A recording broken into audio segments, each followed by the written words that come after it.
नमस्कार प्यारे बच्चों। एक बार फिर से स्वागत है आप सबका आपके अपने इस ऑनलाइन प्लेटफॉर्म वीर कॉन्सेप्ट पे। कैसे हो आप सब? उम्मीद व आशा करते हैं कि सब स्वस्थ होंगे, मस्त होंगे और अपनी तैयारी को बहुत बेहतरीन तरीके से कर रहे होंगे। हम कर रहे हैं कंप्यूटर के फाउंडेशन बैच में आर्किटेक्चर ऑफ कंप्यूटर। उसके तहत मैंने पीसी का डायग्राम, कंपोनेंट्स ऑफ मदरबोर्ड मैंने स्टार्ट किया था। आईसी को मैं बहुत डिटेल से आपको करवा चुका हूँ। फिर सीपीयू के बारे में भी मैंने आपको ऑलमोस्ट वो बातें बता दी जो आईसी से सीपीयू की तरफ जाती है। मतलब पहले हम आईसी को पढ़ रहे थे, आईसी के बाद हमने सीपीयू को पढ़ना स्टार्ट किया था। तो सीपीयू से रिलेटेड प्रोसेसिंग कैपेसिटी क्या होती है, सीपीयू की स्पीड क्या रहती है, स्पीड जो सीपीयू में आप पढ़ते हो कि ये 4 bit processor, 8 bit processor, 16 bit processor, 32 bit processor, तो इस प्रोसेसिंग का मतलब क्या है और इनके एग्जाम्पल क्या है। फिर बिल्कुल लास्ट में हमने देखा कि आईसी के तौर पर सीपीयू के इंटरनल पार्ट में देखा जाए तो हम लॉजिक गेट और ट्रांजिस्टर लगे होते हैं। तो मैंने बताया कि थर्ड जनरेशन में, फोर्थ जनरेशन में, फिफ्थ जनरेशन में इनमें लगे लॉजिक गेट या ट्रांजिस्टर की संख्या क्या थी। होप सो वो वीडियो आपने देखी होगी। और आज की इस क्लास में जो आपकी यूट्यूब पे बिल्कुल फ्री ऑफ कॉस्ट है, उस क्लास में हम आज करेंगे कि वर्किंग प्रोसेसिंग के अनुसार, यानी कि सीपीयू अपना काम करता है उसके अनुसार सीपीयू के कौन-कौन से भाग हैं। आपने 3 मेनली भाग पढ़े होंगे, ALU, arithmetic and logic unit, control unit और मेमोरी यूनिट। तो उनसे रिलेटेड मोस्ट इंपोर्टेंट फैक्ट हम देखेंगे। फिर हम देखेंगे कि अरिथमेटिक एंड लॉजिक यूनिट उसको क्या महत्व रहता है। कंट्रोल यूनिट जो आपके सीपीयू को ही नियंत्रित करती है, इस वजह से इसको नर्व सिस्टम और हार्ट ऑफ कंप्यूटर कहते हैं। दोनों क्वेश्चन एग्जाम में पूछे जाते हैं। फिर कंप्यूटर का तीसरा मोस्ट इंपोर्टेंट भाग जिसे मेमोरी यूनिट कहते हैं। इस मेमोरी यूनिट के अंदर आप 3 टाइप के टॉपिक कवर करते हैं, लॉजिक गेट, फ्लिप फ्लॉप और रजिस्टर। तो आज की इस क्लास में हम लॉजिक गेट को स्टार्ट कर देंगे कि टाइप्स ऑफ लॉजिक गेट, कितने बेसिक लॉजिक गेट है, कितने एडवांस लॉजिक गेट है, तो वो वन बाय वन करके आपको मैं पढ़ाना स्टार्ट करूंगा। स्टार्ट करेंगे अपने सेशन को सरस्वती माता का नाम लेके, जय सरस्वती माँ।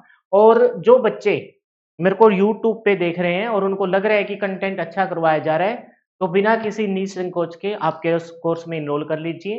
मैं आपको विश्वास दिलाता हूँ, मेहनत तो देखो करनी पड़ेगी। थ्योरी करने के बाद एमसीक्यू लगा लेना, प्रीवियस ईयर के क्वेश्चन करके जाओगे तो एचएसएससी में, सीईटी मेंस में 10/10 का टारगेट आपका डेफिनेटली अचीव हो जाएगा।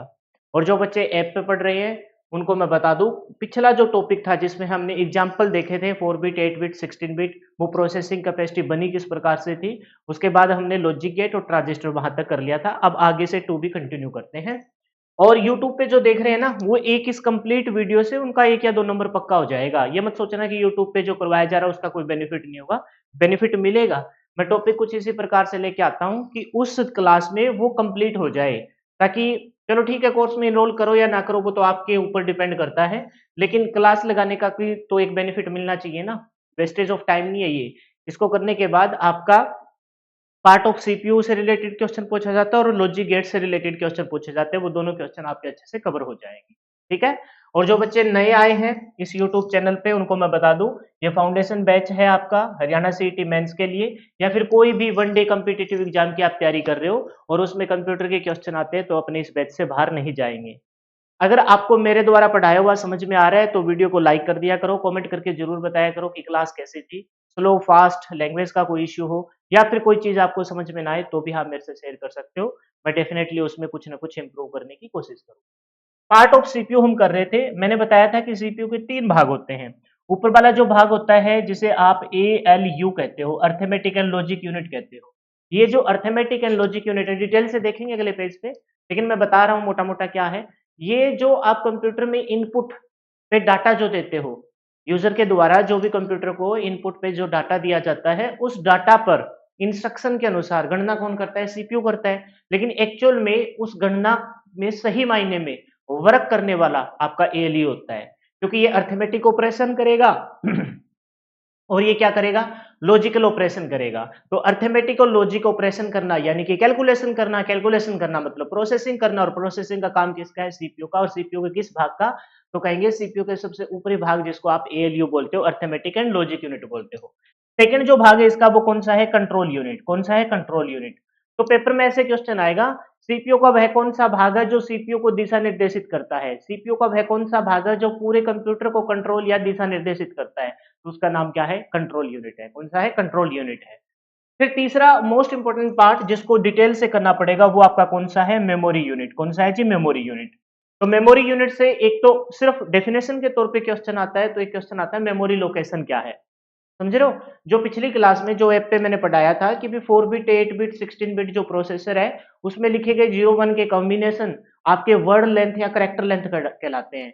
वो जो वर्ड लेंथ, एक तो डाटा वो होता है जो अस्थायी है, जो इनपुट पे दिया गया है किसी भी यूजर के द्वारा, और एक डाटा वो है जो कंप्यूटर में प्रोसेसर की प्रोसेसिंग के बाद स्टोर किया जाता है। डाटा मतलब है तो आंकड़ा ही, इनपुट पे दिया जाता है वो तो अस्थायी है, अनफॉर्मेटेड है, और जो प्रोसेसिंग करने के बाद जो 4 बिट, 8 बिट, 16 बिट या 32 बिट का प्रोसेसर लगा रहे हो, उस प्रोसेसर की प्रोसेसिंग कैपेसिटी के अनुसार प्रोसेसिंग करने के बाद 0 और 1 के तौर पर जो स्टोर किया जाता है, वो भी कंप्यूटर का डाटा कहलाता है। तो ये जो मेमोरी यूनिट है वो कंप्यूटर के अंदर डाटा को, इंस्ट्रक्शन को, प्रोग्राम को स्टोर करता है, ताकि सीपीयू को जरूरत पड़ने पर बहुत जल्दी प्रोवाइड करवा दे। एक बेसिक सा डायग्राम मैं बनाता हूं ना, पहले डाटा हार्ड डिस्क से आता है, रैम से आता है सीपीयू में क्या होगी, उसकी प्रोसेसिंग होने के बाद फिर मॉनिटर पर या प्रिंटर पर आपको आउटपुट दिखाई देती है। तो जो रैम से डाटा आ रहा है उसमें टाइम लगता है, रैम तो कंटिन्यूसली डाटा भेजता रहता है, लेकिन सीपीयू को उसकी जरूरत है कि नहीं है, वो क्या करेगा, एक बार के लिए उसको स्टोर कर लेगा, और किसमें स्टोर करेगा, मेमोरी यूनिट। तो उसको हम डिटेल से पढ़ेंगे, और इस मेमोरी यूनिट के इंटरनली जब जाके देखोगे तो इसके 3 भाग आपको बहुत अच्छे से कवर करने हैं, 3 टॉपिक अच्छे से कवर करने हैं, और वो तीनों टॉपिक कौन कौन से हैं, आपके लॉजिक गेट, आपके फ्लिप फ्लॉप और रजिस्टर। क्लियर है? तो इनकी फुल फॉर्म से स्टार्ट करते हैं। सबसे पहले क्या लिखेंगे, एएलयू। तो एएलयू के लिए क्या बोला जाएगा, अर्थमेटिक, अर्थमेटिक,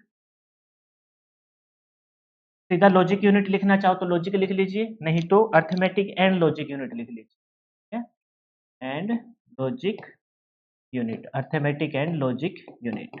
ठीक है, अगले पेज पे इसको डिटेल से हम देखेंगे डेफिनेशन क्या है और किस प्रकार से ये अर्थमेटिक और लॉजिकल ऑपरेशन को हल करता है। सेकंड जो पार्ट है वो आपका है कंट्रोल यूनिट। कौन सा है जी, कंट्रोल यूनिट। एक क्वेश्चन जो उठ के आता है, एक तो इसके डेफिनेशन से कि सीपीयू का वह कौन सा भाग है जो कंप्यूटर की सारी एक्टिविटी को दिशा निर्देशित या कंट्रोल करता है, या फिर सीपीयू का वह कौन सा भाग है जो सीपीयू को नियंत्रित करता है। तो सीपीयू के मध्य वाला भाग है जिसे आप कंट्रोल यूनिट कहते हैं, और इस वजह से ये जो इसके काम इतने अच्छे हैं, इस वजह से इसको क्या कहा जाता है, नर्व सिस्टम, या फिर इसके क्या कहा जाता है, हार्ट ऑफ कंप्यूटर। दोनों जो बोला है ना मैंने, नर्व सिस्टम और हार्ट ऑफ कंप्यूटर क्यों कहा जाता है उस पर भी हम डिस्कस करेंगे।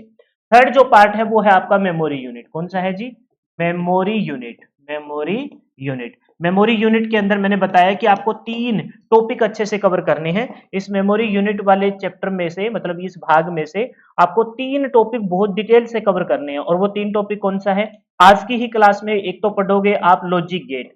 लॉजिक गेट जो ऐप पे बच्चे देख रहे हैं उनको मैं बता दूं कि पिछली क्लास में मैंने ये बताया था कि लॉजिक गेट की डेफिनेशन में हम पहला ही शब्द बोलते हैं कि यह कंप्यूटर का बुनियादी ढांचा है।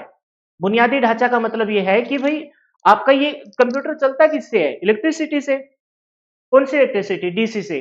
तो भाई उसको गुजारने के लिए कोई एक इलेक्ट्रिक पाथ तो चाहिएगा ना, एक इलेक्ट्रिक सर्किट तो चाहिएगा। अब आप कहोगे सर ये इलेक्ट्रिक सर्किट क्या है, इलेक्ट्रिक सर्किट मतलब हिंदी में बोलते हैं विद्युत परिपथ, ऐसा परिपथ जिसमें से धारा का प्रवाह होने पर कोई इलेक्ट्रिक कार्य संपन्न हो जाए। जैसे मैं यहाँ स्विच ऑन करता हूं तो मेरा ये फैन ऑन हो जाएगा, ये ऑन हो गया, ठीक है।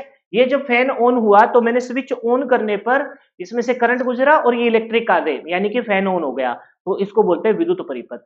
तो ठीक उसी प्रकार से अपना कंप्यूटर इलेक्ट्रिसिटी से चलता है। इलेक्ट्रिसिटी से चलता है तो नॉर्मल सी बात है कि करंट गुजारने के लिए कोई पथ तो चाहिएगा ना, कोई मार्ग तो चाहिएगा। जो वो मार्ग की बात करते हैं ना, वही आपका क्या है, लॉजिक गेट है। ये एक डिजिटल इलेक्ट्रॉनिक्स का बेस होता है। डिजिटल इलेक्ट्रॉनिक्स का क्यों, क्योंकि इसमें 0 और 1 का ही सारा रोल है, क्योंकि कंप्यूटर अपना डीसी पे चलता है और 0 1 कंप्यूटर की बाइनरी लैंग्वेज में लिए गए 2 बिट है, 0 और 1, और बिट्स कहलाते हैं। तो इस लॉजिक गेट के बारे में हमें पढ़ना है, और एक्चुअल में सारी कहानी अपना कंप्यूटर का जो सीपीयू प्रोसेसर है ना, वो वर्क ही इस बेस पे करता है कि लॉजिक गेट में से करंट गुजरेगा, तभी तो कोई कैलकुलेशन या गणना होगी। फिर लॉजिक गेट से जब आगे बढ़ोगे तब आपको पढ़ना है फ्लिप फ्लॉप। क्या पढ़ना है जी, फ्लिप फ्लॉप के बारे में पढ़ना है। जब आप लॉजिक गेट के कॉम्बिनेशन बहुत सारे जोड़ देते हैं इकट्ठे, तो वो क्या कहलाते हैं, फ्लिप फ्लॉप कहलाते हैं। अब हो सकता है कि आपके ये ऊपर से जा रहा हो, तो परेशान होने की जरूरत नहीं है, एक एक टॉपिक को बहुत अच्छे से करेंगे। और सेट ऑफ फ्लिप फ्लॉप क्या कहलाता है, सेट ऑफ फ्लिप फ्लॉप आपके रजिस्टर कहलाते हैं। तो ये 3 टॉपिक आपको कवर करने हैं, किसके अंदर, ये 3 टॉपिक आपको कवर करने हैं सीपीयू के निचले भाग, जिसे आप क्या कहते हो, मेमोरी यूनिट। यानी कि आपको लॉजिक गेट बहुत अच्छे से करना है, यानी कि आपको फ्लिप फ्लॉप बहुत अच्छे से करना है और यानी कि आपको रजिस्टर बहुत अच्छे से करना है। और रजिस्टर की जब डेफिनेशन पे आप जाओगे तो पता लगेगा कि रजिस्टर आपका सिंगल बिट स्टोरेज डिवाइस है। सिंगल बिट स्टोरेज डिवाइस है, या तो 0 को स्टोर करेगा या 1 को स्टोर करेगा। स्टोर कर रहा है यानी कि कोई भंडार कर रहा है, मतलब वो भंडारण युक्ति नहीं जो हार्ड डिस्क की बात कर रहे हैं, स्टोर कर रहे हैं 0 और 1 को, सिंगल बिट स्टोरेज डिवाइस। इस वजह से, इस रजिस्टर की वजह से इसको क्या बोला गया है, मेमोरी यूनिट बोला गया है। क्या बोला गया है, मेमोरी। यानी कि लॉजिक गेट वो पाथ प्रोवाइड करवाएगा। लॉजिक गेट की कॉम्बिनेशन को हम फ्लिप फ्लॉप कह देंगे, जो संख्या में 5 होते हैं। फ्लिप फ्लॉप के सेट को हम रजिस्टर कह देंगे और यहाँ जाके सिंगल बिट डाटा स्टोर हो जाएगा, जिसे हम कंप्यूटर की सबसे छोटी, सबसे फास्टेस्ट और सबसे कॉस्टली मेमोरी भी कहते हैं। ये सारे क्वेश्चन पेपर में उठ उठ के आते हैं। ये सबसे कंप्यूटर की सबसे छोटी तो क्या कहेंगे, रजिस्टर। फिर कहेंगे सबसे फास्टेस्ट, क्या कहेंगे, रजिस्टर। सबसे कॉस्टली तो रजिस्टर। फिर एक बात आती है कि रजिस्टर के टक्कर में अगर कैशे मेमोरी दिख जाए तो रजिस्टर फास्टेस्ट नहीं होता, फिर कैशे मेमोरी फास्टेस्ट है। और कैशे में भी लेवल 1, लेवल 2, लेवल 3, वैसे लेवल 1 और लेवल 3 ये दो फिर और आते हैं अंदर कैटेगरी। तो लेवल 1 और लेवल 3 में से कौन फास्टेस्ट है वो हम आगे डिटेल से पढ़ेंगे, फिलहाल अपने को यही रहना है। क्लियर है। तो अर्थमेटिक एंड लॉजिक यूनिट को अच्छे से कवर करना है, कंट्रोल यूनिट को, मेमोरी यूनिट, इनकी डेफिनेशन, फिर मेमोरी यूनिट में हम लॉजिक गेट के बारे में डिटेल से जानेंगे। तो बच्चा नोट करना चाहे मैं साइड में हो जाता हूँ, नोट कर लीजिए। फिर हम आगे चलेंगे और हेडिंग डालिए जी क्या, ALU, arithmetic and logic unit. फिर हेडिंग डाल के लिखेंगे कंट्रोल यूनिट और फिर लास्ट में हम किसको करेंगे, मेमोरी यूनिट। क्लियर है भाई, ठीक है। देखिए सबसे पहला पार्ट कौन सा है, arithmetic and logic unit. Arithmetic and logic unit लिखिए इसके बारे में। ये कोई जो लिखूंगा अब वो पेपर में नहीं आएगा, आपसे पेपर में आएगा अर्थमेटिक एंड लॉजिक यूनिट क्या है। एक तो फुल फॉर्म पूछी जा सकती है, सीपीयू का कौन सा भाग है, ऊपरी भाग है। दूसरी बात ये पूछी जा सकती है, मोस्ट इंपोर्टेंट बात रहती है जो लास्ट में लिखूंगा, कि अर्थमेटिक एंड लॉजिक यूनिट अपनी रफ कार्य करने के लिए किसकी सहायता लेता है, अपनी रफ कैलकुलेशन, या फिर बोल देगा कैलकुलेशन करने में किसकी सहायता लेता है, तो रजिस्टर की लेता है। कभी कभार उस रजिस्टर का नाम भी पूछ लिया जाता है, एक्यूमुलेटर है वो, लेकिन वो लास्ट में देखा जाएगा। पहले इसकी वो डेफिनेशन जो किताबी तौर पर आपके सामने पेश की जाती है, लिखेंगे यह प्रोसेसर के ऊपर का एक डिजिटल सर्किट है। लिखेंगे यह प्रोसेसर कौन है, प्रोसेसर है जी आपका सीपीयू। यह है प्रोसेसर, प्रोसेसर मतलब किसका जिक्र हो रहा है इधर, सीपीयू, सेंट्रल प्रोसेसिंग यूनिट का जिक्र हो रहा है। यह प्रोसेसर के अंदर, या ऊपरी लिखो तो लिख लीजिए, लेकिन अंदर ही लिख लीजिए, यह प्रोसेसर के अंदर एक क्या है, डिजिटल। डिजिटल क्यों बोला है, ये बात मेरे ख्याल से अब आपको बताने की जरूरत नहीं है, क्योंकि अपना जो कंप्यूटर है वो सारी की सारी प्रोसेसिंग किस बेस पे कर रहा है, उसी डिजिटल सिग्नल के बेस पे कर रहा है जो आपने दी है। डिजिटल सर्किट है, यह प्रोसेसर के अंदर एक डिजिटल सर्किट है। प्रोसेसर का मतलब समझते हो ना, सीपीयू। सीपीयू का हम जिक्र कर रहे हैं, सीपीयू का लिखना चाहो तो ऐसे भी लिख सकते हो, ये सीपीयू का ऊपरी भाग है, ये सीपीयू का क्या है, ऊपरी भाग है, ये भी लिख सकते हो, जो एक डिजिटल सर्किट के तौर पर काम करता है। या फिर हमने लिखा यह प्रोसेसर के अंदर एक डिजिटल सर्किट है जो इनपुट पर, जो इनपुट पर, इनपुट पे हम क्या देते हैं, हम डाटा देते हैं। इनपुट पर दिए गए डाटा, अब ये जो डाटा जो यहाँ हमने दिया है ना, इसकी ब्रैकेट में स्पेशली मेंशन करके लिखूंगा कि ये डाटा है आपका अस्थायी, क्योंकि आगे चलकर हम जब मेमोरी यूनिट लिखेंगे ना उसमें ये डाटा फिर से आएगा और वो कंप्यूटर का डाटा कहलाएगा। ये किसका है, यूजर के द्वारा दिया गया डाटा है। इनपुट पर दिए गए डाटा पर किसके अनुसार, इंस्ट्रक्शन के अनुसार, क्योंकि डाटा तो आपका अस्थायी है, वो तो किसी काम का नहीं है। इंस्ट्रक्शन यानी कि निर्देशों के अनुसार, निर्देशों के अनुसार, है ना। इनपुट पर दिए गए इंस्ट्रक्शंस यानी निर्देशों के अनुसार, अनुसार क्या करता है, अनुसार प्रोसेसिंग करके आउटपुट देता है, या फिर निर्देशों के अनुसार गणनाएं कर कर, गणनाएं, गणनाएं को क्या बोलेंगे, प्रोसेसिंग, और गणनाएं करता है, बस इतना सा लिख लीजिए, करता है। ये किताबी डेफिनेशन है, इससे हमें कोई खास मतलब नहीं है, और ये डेफिनेशन शायद हमने ऑलरेडी पढ़ ली थी इस पे, प्रोसेसर के, जब हमने पढ़ा था ना इनपुट की डेफिनेशन, डाटा की, इंस्ट्रक्शन की, फिर प्रोसेसिंग, प्रोसेसिंग की यही तो डेफिनेशन थी, वही तो लिखी है। और अब पता लगा कि उस प्रोसेसिंग में सबसे अहम काम किसका है, अर्थमेटिक एंड लॉजिक यूनिट। यह प्रोसेसर सीपीयू के अंदर का एक डिजिटल सर्किट है। डिजिटल सर्किट कैसे, क्योंकि इसके अंदर से 0 और 1 के तौर पर करंट गुजरेगा। तो डिजिटल सर्किट है जो इनपुट पर दिए गए डाटा, डाटा कैसा, अस्थायी, पर इंस्ट्रक्शन निर्देश के अनुसार क्या करता है, गणनाएं करता है। तो कैसे करेगा, तो लिखेंगे अर्थमेटिक ऑपरेशन कौन से करेगा, एक तो ये ध्यान देना है, और ये बात आप ऑलरेडी जानते हो, बताने की भी जरूरत नहीं है। अर्थमेटिक ऑपरेशन के बारे में जब हमने देखा था स्टार्टिंग में तभी बता दिया था। और एक करेगा क्या, लॉजिक ऑपरेशन, कौन कौन से लॉजिकल ऑपरेशन को ये परफॉर्म करेगा। अर्थमेटिक में क्या कहेंगे भाई, ये क्या करेगा, प्लस, बोलिए जरा, प्लस, प्लस करेगा, माइनस करेगा, मल्टीप्लाई करेगा, और क्या करेगा, डिवाइड करेगा। ये तो हो गए अर्थमेटिक ऑपरेशन। क्या हो गए जी, अर्थमेटिक ऑपरेशन। अगर मैं बात करूं लॉजिकल ऑपरेशन की, तो less than, greater than, less than equal to, greater than equal to, equal to, और एक ऑपरेशन कौन सा हो जाएगा, नॉट, नॉट इक्वल टू। ये कौन से हैं, ये सारे के सारे आपके लॉजिकल ऑपरेशन। ये आपसे पेपर में पूछा जाता है कि कौन कौन से कंपैरिजन का काम किसका है, एएलयू का। कंपैरिजन कैसे, कोई चीज बड़ी है या छोटी, कह देगा कि किन्हीं चीज के बीच में कैलकुलेशन के तौर पर मल्टीप्लाई का किसका काम है, एएलयू का, अर्थमेटिक एंड लॉजिक, क्योंकि मैथमेटिक ऑपरेशन करता है। अब मोस्ट इंपॉर्टेंट बात जो पेपर में पूछी जाती है वो यहाँ लिख रहा हूँ, इसको बस इग्नोर मत कर देना। ऊपर वाली कोई बात आपको समझ में आए या ना आए, इससे कोई फर्क नहीं पड़ेगा। और क्यों नहीं आई होगी भाई, ऊपर वाली कोई बात क्या आप नहीं जानते, ऑलरेडी इसके बारे में मैं बता चुका था कि प्रोसेसर क्या है, प्रोसेसिंग करना क्या है। तो प्रोसेसर सीपीयू के उस प्रोसेसिंग को करता कौन है, एएलयू करता है, बस ये पता लगा है। तो प्रोसेसर के अंदर का एक डिजिटल सर्किट जो इनपुट पे दिए गए डाटा के अनुसार, डाटा पर इंस्ट्रक्शन के अनुसार क्या करता है, प्रोसेसिंग करता है, अर्थमेटिक ऑपरेशन। और दूसरा कौन सा है, लॉजिकल ऑपरेशन। ठीक है, ये बात आप जानते ही हो। ये बात लिखिए, क्या एएलयू अपनी रफ कार्य, ROUGH, रफ मतलब समझते हो ना, मतलब जो परमानेंट कार्य नहीं है, रफ कार्य करने के लिए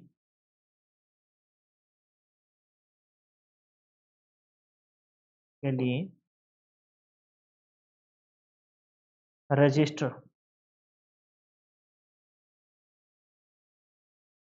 का, रजिस्टर की सहायता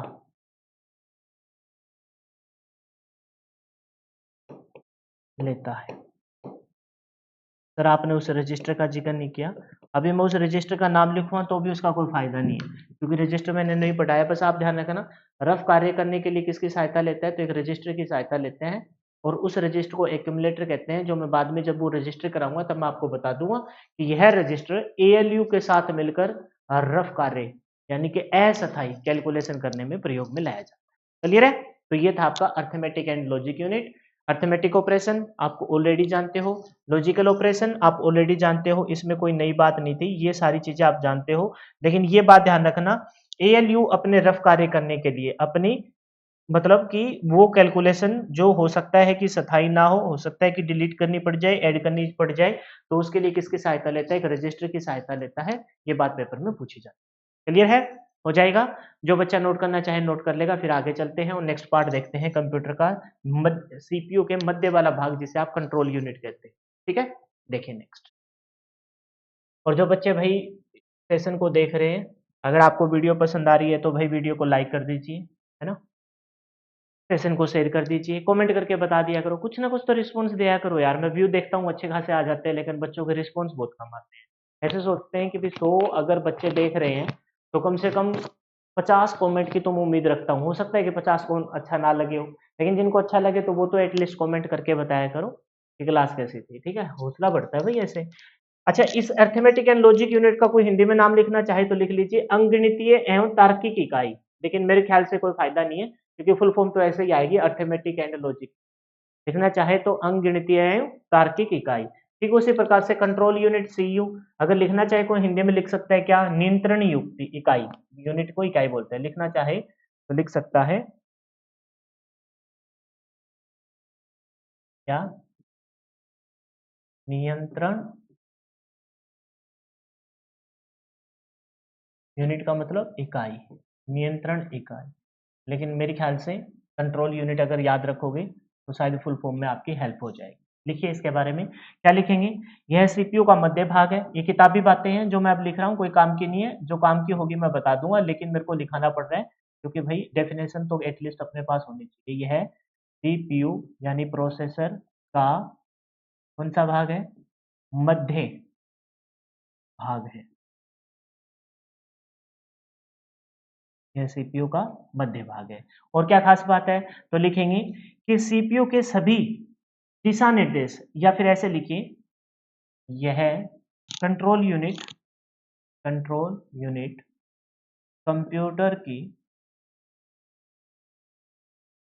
की सभी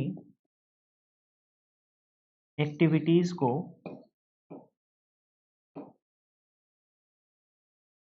यानी एक्टिविटीज का मतलब समझते हैं ना, गतिविधियों को, एक्टिविटीज को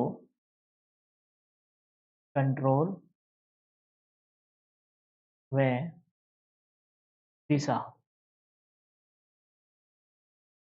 व दिशा निर्देशित,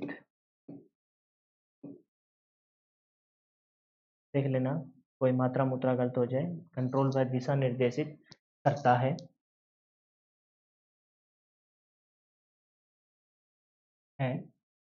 इसलिए कंट्रोल यूनिट को तो पता है किस नाम से बोलते हैं, नर्व सिस्टम। अपना जो नर्व सिस्टम है, ब्रेन ऑफ कंप्यूटर किसे कहते हैं, ब्रेन ऑफ, मैंने इस बारे में पहले भी जिक्र किया था, ब्रेन ऑफ कंप्यूटर कहते हैं इस पूरे पार्ट को सीपीयू को ब्रेन ऑफ कंप्यूटर। और उस बने ब्रेन ऑफ कंप्यूटर में सबसे अच्छा जो तंत्रिका तंत्र है वो किसका है, अच्छा जो मतलब जाल फैला है, जो सारे सिस्टम को बोला ना, कंट्रोल यूनिट कंप्यूटर की सभी एक्टिविटीज को कंट्रोल व दिशा निर्देशित करता है। इस वजह से कंट्रोल यूनिट को क्या कहते हैं, नर्व सिस्टम। और एक और नाम ध्यान रखें, heart of computer, head of computer यानी कि कंप्यूटर का हृदय। आप कहोगे सर इसके नर्व सिस्टम की तो बात मान ली कि जैसे मैं अब ये हाथ हिला रहा हूं तो ये किसके द्वारा, हमारे ब्रेन के कौन से हिस्से, नर्व सिस्टम के कौन से हिस्से, कंट्रोल यूनिट के द्वारा कंट्रोल हो रहे हैं। ठीक है, ब्रेन बोल दिया सीपीयू को, और फिर हमने इसको कंट्रोल यूनिट को बोल दिया नर्व सिस्टम। लेकिन ये हर्ट किस वजह से, तो ऐसे समझो कि भाई जो सीपीयू का एक क्वेश्चन और बनेगा, मैं अब लिखाऊंगा थोड़ी देर में, लेकिन हार्ट की बात सुनो। मैंने कहा कि भाई जैसे अपने पूरी बॉडी के सेंटर में क्या है, आप कहोगे नाभि है सर, ठीक है, सेंटर पॉइंट नाभि आपका, इसमें कोई दो राय नहीं है। लेकिन आपसे कहूं मैं कि इस पूरी बॉडी में जो सबसे अहम पार्ट फिलहाल वो कौन है, प्ले कर रहा, आपका हार्ट, जो 24 घंटे सातों दिन 365 66 जितने भी दिन है चलता रहता है, ब्लड को पंप करता रहता है, पूरी बॉडी में ब्लड का सर्कुलेशन करता है ना। आप कहेंगे कि भाई अशुद्ध रक्त, ये पढ़ते हैं ना साइंस में, अशुद्ध रक्त अंदर आता है, शुद्ध रक्त बाहर जाता है। तो ठीक उसी प्रकार से पूरी बॉडी को नियंत्रित आपका दिमाग करता है, लेकिन पूरी पूरी बॉडी में जो दौड़ता रहता है ब्लड, उसके पीछे किसका रोल है, हार्ट का। तो पूरी बॉडी मतलब पूरे कंप्यूटर में जितने भी सिग्नल दौड़ रहे हैं, नो डाउट उसको कंट्रोल कर रहा है ब्रेन ऑफ कंप्यूटर, यानी कि कंप्यूटर का दिमाग जिसे हम सीपीयू बोलते हैं। लेकिन उस ब्रेन ऑफ कंप्यूटर में जो मेन रोल प्ले कर रहा है वो आपका नर्व सिस्टम है, सभी एक्टिविटी को कंट्रोल कर रहा है, इस वजह से इसको बोल दिया जाता है साथ में। आप कहोगे सर ये दोनों अपोजिट शब्द है, नर्व सिस्टम हो गया, ठीक है, मान लिया ब्रेन ऑफ कंप्यूटर, और उसका तंत्रिका तंत्र का जाल नर्व सिस्टम ने बोल दिया, याद हो जाएगा लिंक से। लेकिन heart of computer nerve system आपका पूरी, मतलब ऐसे सोच लेते हैं कि नर्व सिस्टम तो दिमाग से रिलेटेड और हार्ट आपका दिल हो गया, ये तो अपोजिट हो गए। भाई नर्व सिस्टम पूरे बॉडी में फैला हुआ है, नर्व सिस्टम पूरे बॉडी में। अगर सिर्फ मैं बात करूं कि आपका ब्रेन कहाँ है तो यहां हो गया, लेकिन नर्व सिस्टम तंत्रिका तंत्र तो आपकी पूरी बॉडी में फैला है जाल की तरह, है ना। आता है ना पीछे से मेरुरंजू से, यहाँ से, है ना, केसु दंड क्या बोलते हैं उसे, उसमें से जाता है बैकबोन में से, तो ठीक उसी प्रकार से अपनी पूरी बॉडी में जिस प्रकार से नर्व सिस्टम फैला हुआ है, तो हार्ट का ब्लड भी पूरी बॉडी में सर्कुलेट करता है, ऐसे लिंक करके आप याद रखें। ठीक है। अब मोस्ट इंपोर्टेंट क्वेश्चन जो एग्जाम में पूछे जाते हैं, एक क्वेश्चन यहाँ और एक क्वेश्चन यहाँ मैं लिखूंगा, वो आपके काम का है। क्वेश्चन क्या है? क्वेश्चन है सीपीयू का वह कौन सा भाग है जो सीपीयू को ही नियंत्रित करता है, को भी नियंत्रित करता है, तो भी ये पूरे कंप्यूटर तो करता ही करता है, साथ में सीपीयू का यह वह भाग है जो सीपीयू को भी नियंत्रित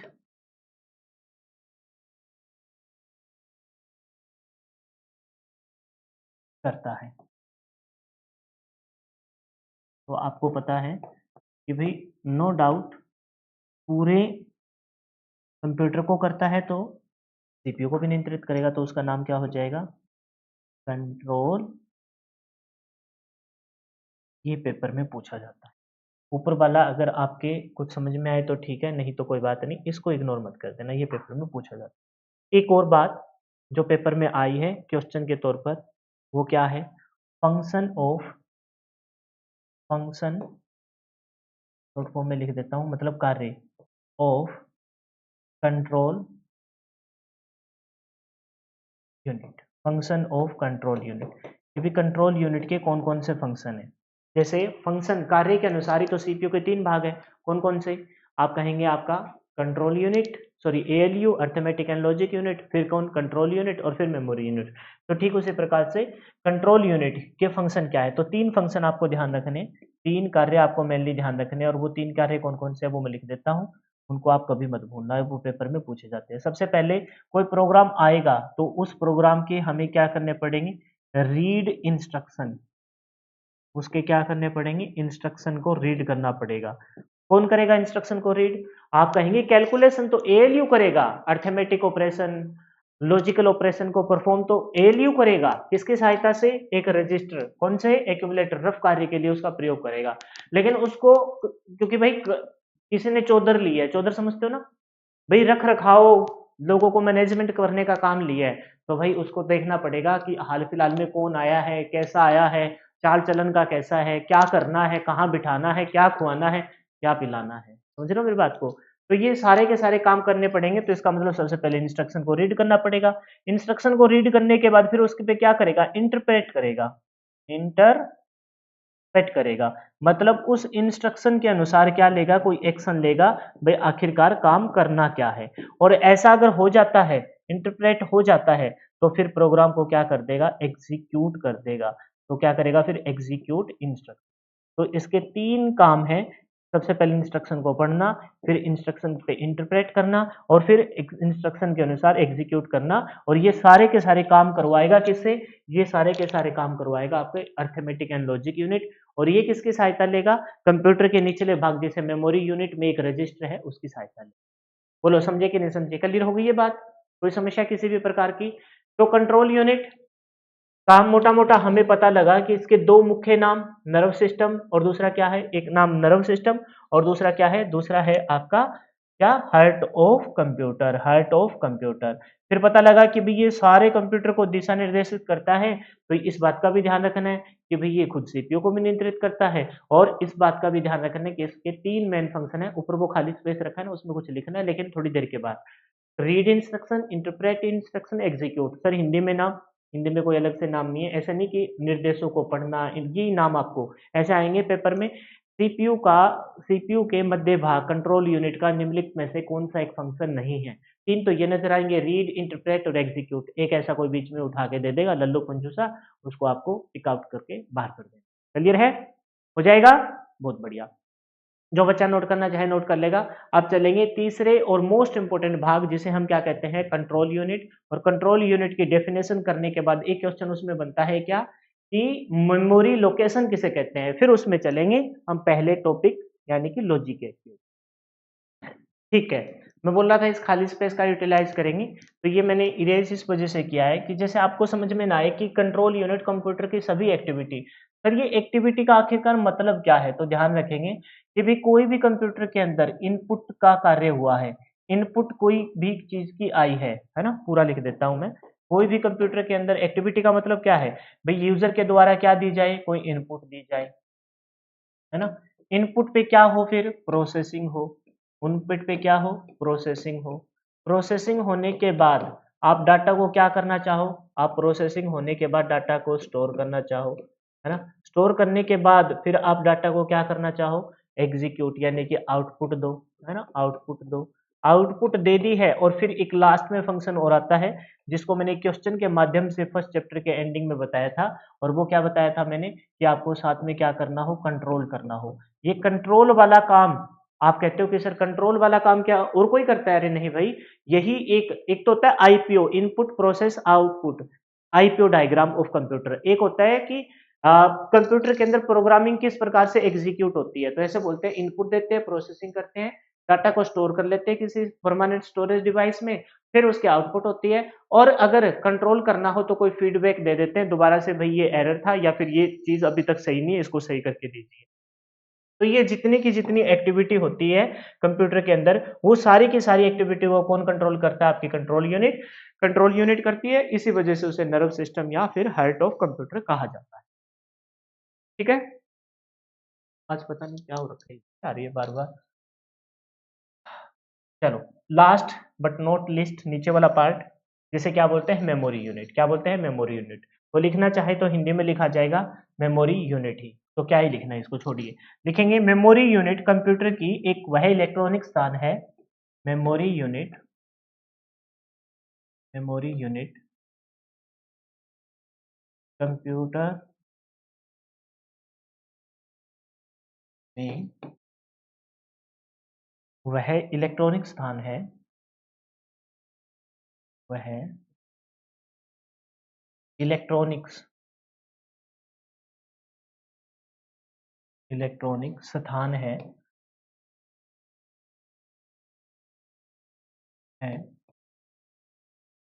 जहां पर क्या किया जाता है, अब लिखेंगे डाटा। ये जो डाटा मैं यहां लिख रहा हूं, इस डाटा और उस डाटा में क्या फर्क है, बता सकता है कोई, तो ध्यान रखना इस डाटा और उस डाटा में फर्क ये है कि जो डाटा हमने स्टार्टिंग में देखा, जहां पर जो डाटा हमने स्टार्टिंग में देखा यूजर के द्वारा दिया जाता है, वो आपका अस्थायी अनफॉर्मेटेड की फॉर्म में होता है, रॉ फैक्ट्स होते हैं, कच्चे आंकड़े होते हैं जिनका अपने में कोई मतलब नहीं होता। और यहाँ जब प्रोसेसिंग हो जाए, क्योंकि मेमोरी यूनिट में डाटा कब जाएगा, आपको पता है कि कैलकुलेशन हो गई, नियंत्रित भी हो गई, कैलकुलेशन कर लिया आपकी एएलयू ने, नियंत्रण कर लिया आपके कंट्रोल यूनिट में, तो अब डाटा को कहीं स्टोर किया जाएगा। ये वो स्टोरेज नहीं है परमानेंट स्टोरेज वाला, नहीं। ऐसे समझो, ऐसे समझो, मैं कोई एक एग्जांपल देता हूँ कि भैया आपके घर में, आपका घर में कोई एक मुखिया है, जैसे मान के चलो कि भैया आपके मम्मी है, आपके पापा है, कोई भी है, आपके दादाजी है, जो घर में आपके मुखिया, आपका भाई है या आप हो। तो आपको कोई एक टास्क है, आपको कोई काम करना है, कोई एक शादी है आपके ही परिवार में, है ना, वो तो उसकी सारी मैनेजमेंट का कार्य आपके पास है, ठीक है। तो उसमें क्या होगा कि आप एक घर में स्टोर बना लेते हो, उस स्टोर में आप मिठाइयाँ वगैरह भी रखते हो, उस स्टोर में आप जितने शादी के अंदर कोई जैसे कोई गिफ्ट लेके आता है वो रखते हो, उसी स्टोर के अंदर मान के चलते हैं कि भाई आपको कोई ऐसी आइटम्स रखने हो जो आपको इमरजेंसी में चाहिए तो आप निकाल सकते हो, और उसकी चाबी आपके पास रहती है। तो वो स्टोर में जो चीज़ें हैं वो परमानेंट तो नहीं है, आपने एक स्टोर बनाया है ऐसा कि भाई ज़रूरत पड़ने पर उसमें से चीज़ें निकालेंगे और जैसे ही टास्क पूरा हो जाएगा, तब फिर उस स्टोर को हो सकता है बाद में एक सिंपल रूम की तरह किचन के तौर पर प्रयोग करेंगे। मिठाइयाँ हैं तो चली जानी है, गिफ्ट है तो भी एडजस्ट हो जाने हैं, कोई ऐसा सामान जो शादी में ज़रूरत है तो वो भी एडजस्ट हो जाना है। तो ठीक उसी प्रकार से मेमोरी यूनिट कंप्यूटर का वह एक इलेक्ट्रॉनिक स्थान है, जहाँ पर डाटा, निर्देश, सूचना और प्रोग्राम स्टोर कर दिए जाते हैं। लेकिन किसके लिए? जब सीपीयू को ज़रूरत पड़ती है तब भाई आँखें उठा के किसकी तरफ झाँकता है? मेमोरी यूनिट की तरफ झाँकता है और ऐसी उम्मीद लगाता है कि रैम से डाटा फिर से मँगवाए, इससे अच्छा तेरे पास मैंने अभी स्टोर किया है, जल्दी से ऐड करवा। समझे मेरी बात को? यानी कि ये जो डाटा स्टोर होता है वो टेम्परेरी ही स्टोर होता है। परमानेंट जो डाटा स्टोर होता है वो आपके hard disk, pen drive, CD, DVD उनमें स्टोर होता है। कंप्यूटर के अंदर रैम, रोम प्राइमरी मेमोरी है। ठीक उसी प्रकार से आपके रजिस्टर भी इसके अंदर जो स्टोर करने वाले होते हैं सिंगल बिट, वो भी आपके प्राइमरी ही स्टोरेज में आते हैं। वो अपने अंदर उसी चीज़ को रखते हैं जिसको सीपीयू को इमरजेंसी में ज़रूरत पड़े तो वो जल्दी से प्रोवाइड करवा दे। होता क्या है, एक बेसिक सा डायग्राम आपने देखा होगा, उसको मैं इरेज़ कर दूँगा, लेकिन मैं बता रहा हूँ बेसिक सा डायग्राम। इसमें ऐसे ये लिखेंगे तो आएगा नहीं। आपने देखा होगा कि हार्ड डिस्क से कोई डाटा आता है किसके अंदर, रैम के अंदर, रैम से किसके अंदर आता है, सीपीयू, सीपीयू में कोई आया हुआ डाटा इनपुट, फिर उसकी प्रोग्रामिंग प्रोसेसिंग और फिर आउटपुट हमें दिखती है किस पे, मॉनिटर स्क्रीन पे। अब हार्ड डिस्क से आपका डाटा रैम में आ रहा है, रैम से किस में आ रहा है, सीपीयू में। रैम कंटिन्यूसली डाटा भेजता रहता है, ऐसे कंटिन्यूसली डाटा भेजता रहता है, लेकिन वो सीपीयू को डिसाइड करना है। सीपीयू ना अलग, सीपीयू वैसे ना एक ऐसे समझ लीजिए भी एक राजा है गद्दी पे बैठा हुआ, वो उसकी रानी को ना रैम रैम डाटा भेजती रहेगी भेजती रहेगी भेजती रहेगी, लेकिन सीपीयू खुद से कोई काम नहीं करेगा, वो तो राजा है। वो काम कराएगा अपने अंदर लास्ट पार्ट जिसको मेमोरी कहते हैं, उसके अंदर रखे हुए 8 रजिस्टर से। तो उन रजिस्टरों में से एक रजिस्टर का काम है कि कौन से डाटा को किस टाइम सीपीयू को प्रोग्रामिंग करनी है, कौन से डाटा को इंपॉर्टेंस देनी है, कौन से डाटा को एग्जीक्यूट करना है।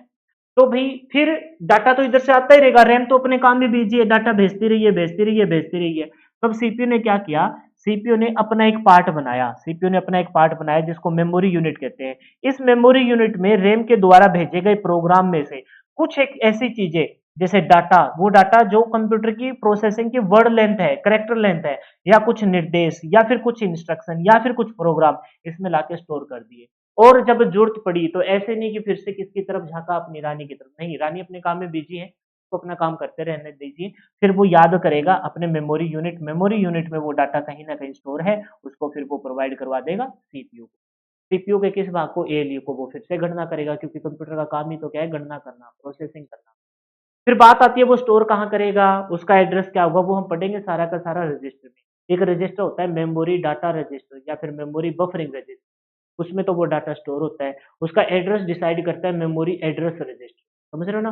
फिर एक्यूमुलेटर भी होता है, इंस्ट्रक्शन डिकोडर भी होता है, इनपुट आउटपुट भी होता है, प्रोग्राम काउंटर भी होता है। ये सारे के सारे रजिस्टर में कवर हो जाएगा।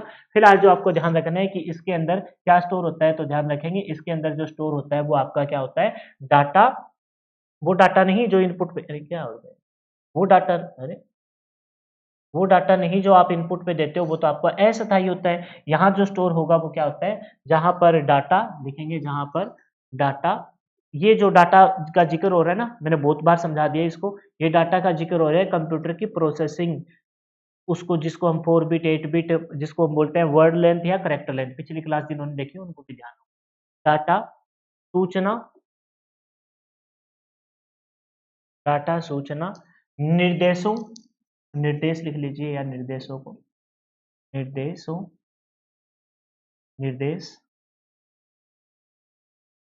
व प्रोग्राम को, प्रोग्राम को संग्रहित करता है, करता है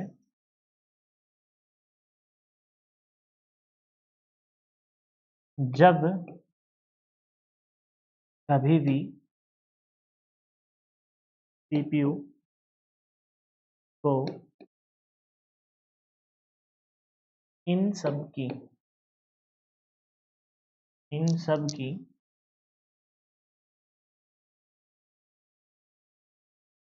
जरूरत पड़ती है,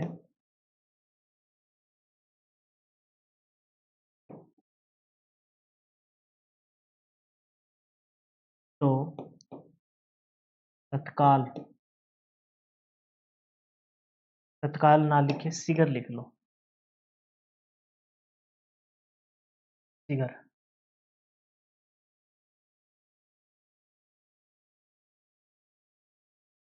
मेमोरी यूनिट के द्वारा उपलब्ध, उपलब्ध, देख लेना कैसे लिखा जाएगा, उपलब्ध करवा दिया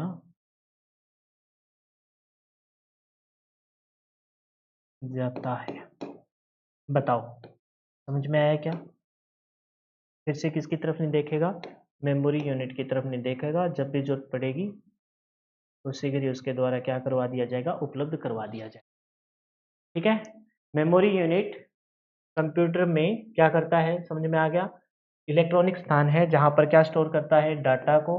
मेमोरी यूनिट है ना, डाटा को, सूचना को, निर्देश को व प्रोग्राम को संग्रहित करता है। वो ऐसे समझ लो कि वो चीज, अब जैसे बहुत बड़ा घर है, अब बहुत बड़े घर में से आपने मिड में से एक स्टोर बना लिया। अब आपको मान के चलो कि भाई आपका कोई रिश्तेदार है, अभी जस्ट जा रहा है, निकल रहा है, और आपको 5 किलो मिठाई उसके हाथ, उसको बोलते हैं ना आपने, पल्ला करनी है, पल्ला करनी है उसकी मिठाई, भाजी बोलते हैं उसे, पल्ला करना, भाजी करना, तो भाई करनी है। अब आप मान के चलो वो स्टोर बीच में होता है, और शादी ब्याह में तो आपको पता है ना, बहुत सारे गेस्ट आए हुए होते हैं, महिलाएं होती है, बच्चे होते हैं, उनके बीच में से मिठाई लेके आना, तो वो सब ताकेंगे, वही है इसका बड़ा खास रिश्तेदार है, इसको तो दे दी हम इधर, मैं भी जाना था, हमें तो बोल दिया शादी के बाद मिलेगी। तो आपको क्या, वो स्टोर से आप जाओगे स्टोर में जाके, और आपने वो मिठाई निकालनी है और किसको दे देनी है, अपने रिश्तेदार को दे देनी है। तो भाई वो प्रोग्राम, वो डाटा, वो निर्देश आपके मेमोरी यूनिट में ऐसे स्टोर कर लिए जाते हैं, जब भी सीपीयू को जरूरत पड़ेगी तो शीघ्र ही मेमोरी यूनिट के द्वारा उपलब्ध करवा दिए जाएंगे। ये थी किताबी बात। अब पेपर में जो पूछा जाएगा वो क्वेश्चन ये है, क्या है कि मेमोरी यूनिट में जो डाटा स्टोर किया जाता है, मेमोरी यूनिट में, मोस्ट इंपोर्टेंट लाइन है ये, मेमोरी यूनिट के किस स्थान पर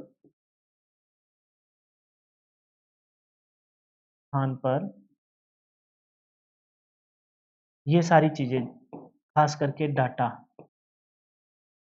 जहां संग्रहित यानी कि स्टोर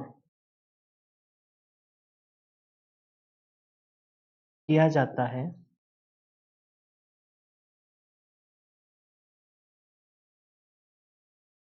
उसे उसे पता है क्या कहते हैं, उसे मेमोरी लोकेशन कहते हैं। पेपर में आएगा मेमोरी लोकेशन क्या है, तो आपको कहना है कि मेमोरी लोकेशन सीपीयू के सबसे निचले भाग, मेमोरी यूनिट का वह हिस्सा है जहां पर कोई डाटा, सूचना, निर्देश या फिर आपका कोई प्रोग्राम क्या किया जाए, स्टोर किया जाए, तो उसे क्या कहते हैं, मेमोरी लोकेशन कहते हैं। क्लियर होगी ये बात, यहाँ तक किसी को कोई समस्या? अब सुनिए मेरी बात को ध्यान से। अगर देखा जाए तो इस मेमोरी यूनिट के अंदर, इस मेमोरी यूनिट के अंदर अगर मैं सिर्फ मेमोरी यूनिट की बात करूं, जैसे ऐसे मैंने कोई एक डायग्राम बनाया, भाई ये मेमोरी यूनिट है, ये क्या है आपकी मेमोरी यूनिट है, सीपीयू के निचले भाग की बात करें, ये मेमोरी यूनिट है। अगर इसके अंदर ध्यान से देखा जाए तो इसके अंदर होंगे सेट ऑफ रजिस्टर, क्या होंगे, सेट ऑफ रजिस्टर होंगे। वो जो सेट ऑफ रजिस्टर है, ये जो सेट ऑफ रजिस्टर है, वो सेट ऑफ रजिस्टर किससे मिलकर बने होंगे, तो कहेंगे कॉम्बिनेशन ऑफ फ्लिप फ्लॉप, किससे मिलकर बने होंगे, कॉम्बिनेशन ऑफ, मैं एक एक चीज को समझाऊंगा, टेंशन लेने की जरूरत नहीं है। Combination of flip flop, flip flop से बने होंगे, किससे बने होंगे, कॉम्बिनेशन ऑफ फ्लिप फ्लॉप से बने होंगे। अगर मैं बात करूं, ये जो कॉम्बिनेशन ऑफ फ्लिप फ्लॉप है, क्या है, कॉम्बिनेशन ऑफ फ्लिप फ्लॉप है, ये किससे मिलकर बने होंगे, अरे ये कॉम्बिनेशन ऑफ फ्लिप फ्लॉप किससे मिलकर बने होंगे, तो उसके लिए हम लिखेंगे कि ये मिलकर बने होंगे किससे, सेट ऑफ, क्या, set of logic gate.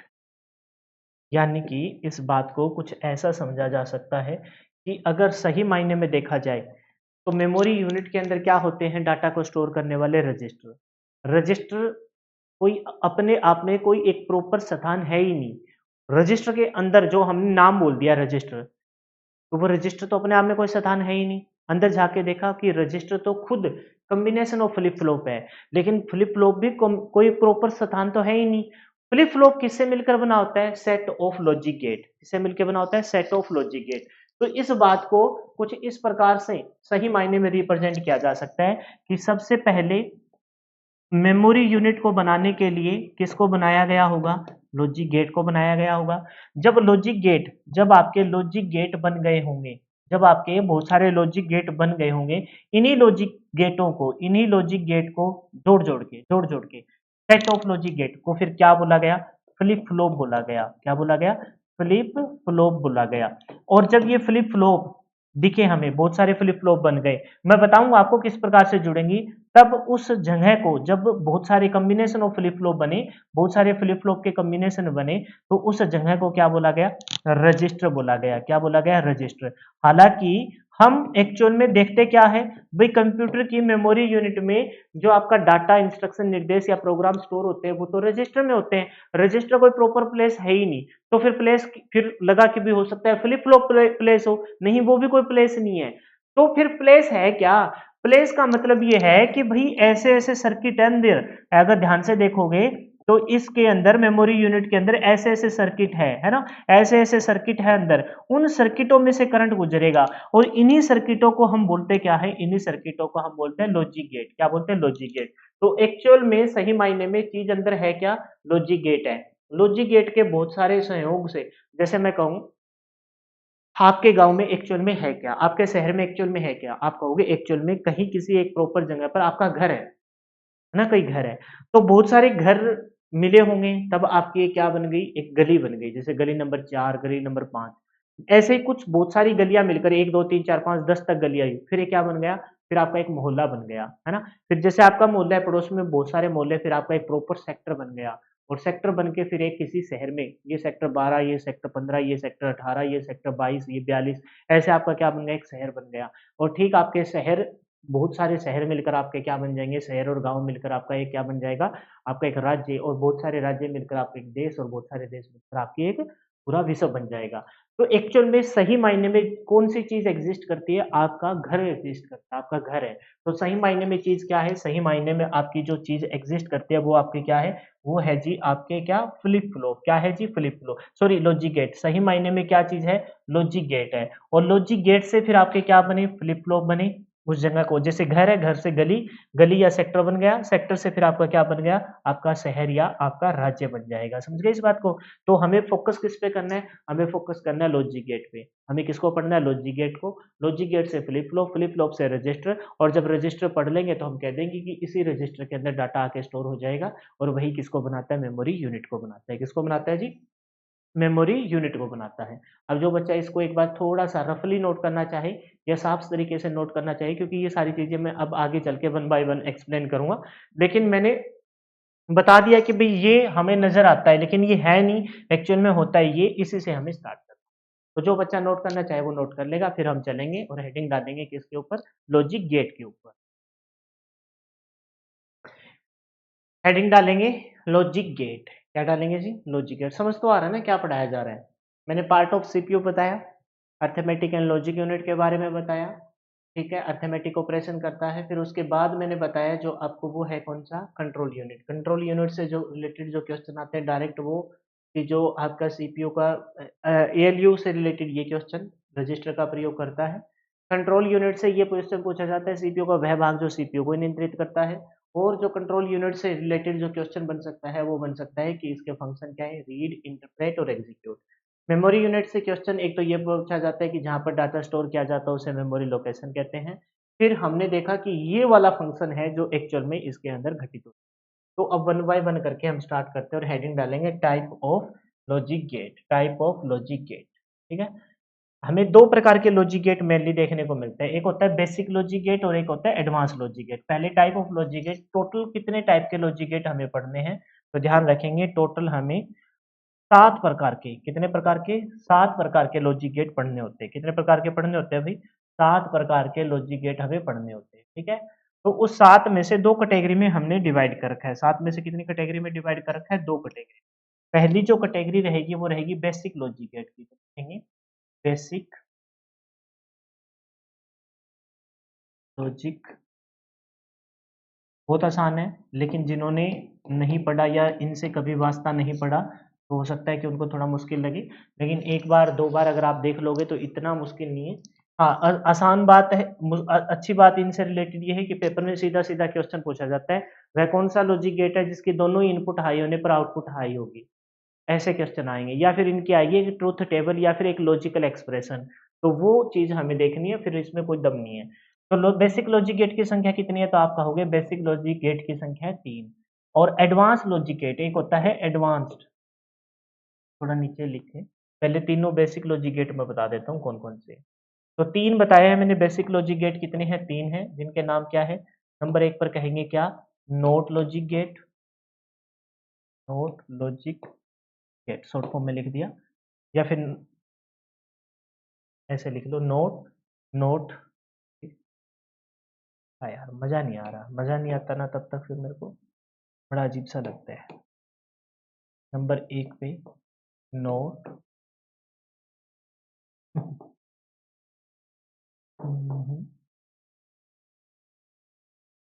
Not logic gate, ठीक है। अब थोड़ा सही सा लगा, नोट लॉजिक गेट। फिर है नंबर 2 पे बेसिक के अंदर ही, और वो कौन सा है? नोट के बाद कौन सा करेंगे? And logic gate. एंड बहुत आसान है, टेंशन लेने की जरूरत नहीं है। कभी कभार तो पूछ लिया जाता है निम्नलिखित में से कौन सा बेसिक लॉजिक गेट है, तो इनके नाम याद रखिए, नोट, फिर कौन सा रहेगा? नोट के बाद एंड, और तीसरा कौन सा रहेगा? तीसरा रहेगा जी आपका और। क्या रहेगा? और लॉजिक गेट, और लॉजिक गेट। तो ये तो है 3 आपके बेसिक लॉजिक गेट। कौन से हैं? 3 आपके हैं बेसिक लॉजिक गेट। 1 मिनट रुकना।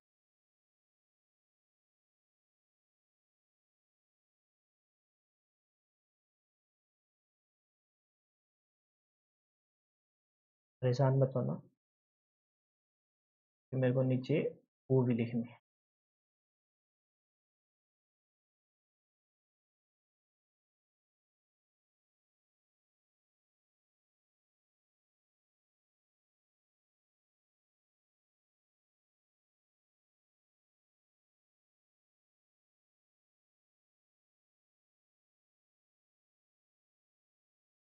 सही है, ये हो गए 3 बेसिक लॉजिक गेट। फिर कौन से हैं? फिर है जी एडवांस लॉजिक गेट। क्योंकि ना ये इसको सेलेक्ट करके मैं ऊपर करता ना, पूरी पीडीएफ ही ऊपर नीचे होती, तो इससे अच्छा पीडीएफ को पहले छोटा कर लो और फिर इसको। फिर कौन से? एडवांस्ड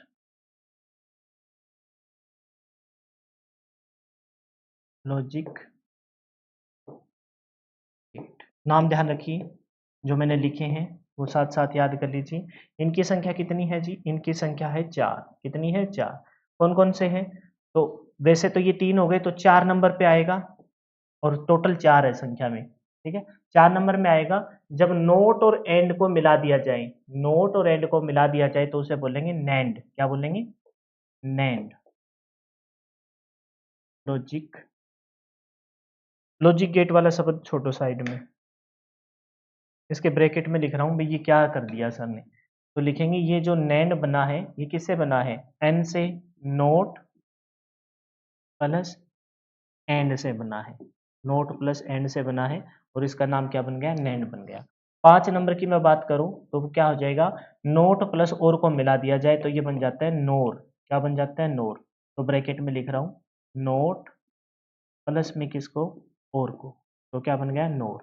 फिर 6 नंबर की मैं बात करूं तो वो हो जाएगा एक्स, एक्स और, या एक्सक्लूसिव और भी बोल देते हैं। एक्स पहले आएगा और 7 नंबर की मैं बात करूं तो वो आ जाएगा एक्स, है ना, और एक्स और के साथ क्या लग जाए? नोट लग जाए, तो वो बन जाएगा नोर, एक्स नोर। ये है आपके 7 लॉजिक गेट, 7 लॉजिक गेट, ठीक है। तो इनको हमें डिटेल से पढ़ना है, 1 बाय 1 करके पढ़ना है। सबसे पहले हम स्टार्ट करेंगे नोट लॉजिक गेट। अच्छा, एक चीज और ध्यान रखना, ये 3 तो बेसिक हो ही गए, फर्स्ट सेकंड 1 से लेकर 3 तक बेसिक लॉजिक गेट है, और ये 4 क्या है? Advance logic gate. इन चारों में ये जो 2 है, ये 2 है, मैं नेक्स्ट पेज पे लिख दूं अगर कहो तो, ये जो 2 है वो यूनिवर्सल लॉजिक गेट है, और ये जो 2 है वो स्पेशल पर्पज लॉजिक गेट है। एक पेज और लेते हैं और आपको ये बात मैं बताता हूँ। हमने देखा जो बेसिक है उनकी तो बात ही खत्म हो गई, बेसिक लॉजिक गेट है वो तो अलग से ही हो गई, है ना। बेसिक लॉजिक गेट वो तो संख्या में कितने हो गए? वो संख्या में हो गए जी कितने आपके? बेसिक लॉजिक गेट की मैं बात करूं तो ये संख्या में हो गए आपके 3। ये जो मैं बता रहा हूं ना, ये डायरेक्ट पेपर में पूछे गए क्वेश्चन है, हल्के में मत लेना। ये तो हो गए 3, इनके नाम आपने पीछे देख लिए। कौन कौन सा रहेगा? नोट एंड और, नोट एंड और। अब मैं बात कर रहा हूं जो एडवांस लॉजिक गेट है ना, एडवांस्ड लॉजिक गेट, इस ये जो मैं लिख रहा हूँ बोर्ड पे, ये पेपर में आए हुए क्वेश्चन है, इस वजह से स्पेशली हाईलाइट कर रहा हूँ। इस एडवांस लॉजिक गेट में जो पहला था, नोट प्लस में, नोट प्लस में बोलो एंड, नोट प्लस में एंड क्या बन जाएगा, नैंड बन जाएगा। क्या बन जाएगा, नैंड बन जाएगा। ठीक है। दूसरा था नोट प्लस में और, क्या बन जाएगा, नोर बन जाएगा। मैं ये कह रहा हूं कि ये जो दोनों लॉजिक गेट है ना, बेसिक के बाद एडवांस में हमने देखा, ये जो दोनों लॉजिक गेट है, इन दोनों लॉजिक गेट को हम बोलते हैं क्या, यूनिवर्सल लॉजिक गेट। इन दोनों को क्या बोलते हैं, तो लिखेंगे यूनिवर्सल, सार्वभौमिक होता है यूनिवर्सल का मतलब, logic gate. Universal logic gate क्यों बोला जाता है, वो जब हम इन लॉजिक गेट को करेंगे तब आपको अच्छे से पता लग जाएगा, क्योंकि इन नैंड और नोर की सहायता से बाकी सारे के सारे सर्किट आपके पूरे हो सकते हैं। इस वजह से इनको बोला जाता है क्या, यूनिवर्सल लॉजिक। अब बच गए दो और, कौन कौन से, एक तो बच गया जी आपका एक्सक्लूसिव, एक्स और, है ना, अगर लिखना चाहो तो इसका नाम होता है एक्सक्लूसिव और, एक्सक्लूसिव। चलो ये तो वहां ही लिखेंगे डिटेल में जब हम इसे करेंगे। और एक कौन सा है, एक्स नोर। बेटा इन दोनों को बोला जाता है स्पेशल पर्पज लॉजिक गेट। तो ये पेपर में पूछे जाने वाले वो क्वेश्चन है जो डायरेक्ट आएंगे। आपसे पूछा जाएगा निम्नलिखित में से कौन सा लॉजिक, निम्नलिखित में से कौन सा यूनिवर्सल लॉजिक गेट है, तो इन दो का ध्यान रखना। कौन कौन से, नैंड और नोर। निम्नलिखित में से कौन सा स्पेशल पर्पज लॉजिक गेट है, तो आपको ध्यान रखना है कौन सा, एक्स और एक्स नोर। ये है आपके स्पेशल पर्पज लॉजिक गेट। ठीक है। अब स्टार्ट करते हैं, ये नोट कर लीजिए जो बच्चा नोट करना चाहे। अब स्टार्ट करते हैं, अपने कौन सा हेडिंग डालेंगे सबसे पहले, नंबर एक पे नोट लॉजिक गेट। क्या रहेगा, नोट लॉजिक गेट। यह एकमात्र ऐसा लॉजिक गेट है,